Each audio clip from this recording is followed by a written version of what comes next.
And we're an organization that works every day with wildlife and our beautiful natural spaces in this country. We know some of the challenges, but even people in this organization, our scientists, were very surprised by the overall trends. They're really serious, and they show a real need for urgency.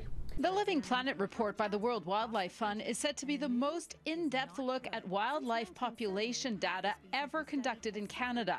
And the results for wildlife are alarming. Half of the species studied are showing a decline, at an alarming average of 83%. So we're seeing a very serious loss of wildlife populations in our country.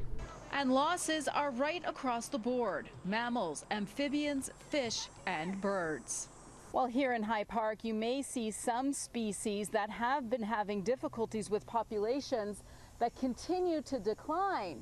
Surprisingly, though, it's here in urban areas that wildlife seem to be coping the best. Animals that adapt to urban areas are doing fine.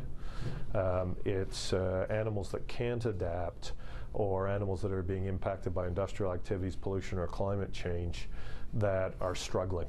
And while it's no surprise that things like habitat loss, climate change, and invasive species are contributing to the decline in wildlife, what is new is the size and scope of this report. With nearly 4,000 species studied, the WWF says the picture could not be clearer.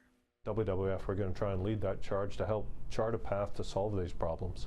So what can be done? Experts say that it needs to be more than just government intervention or single species conservation. Coming up, how you can be part of reversing the decline in wildlife populations. In Toronto, Audra Brown, City News.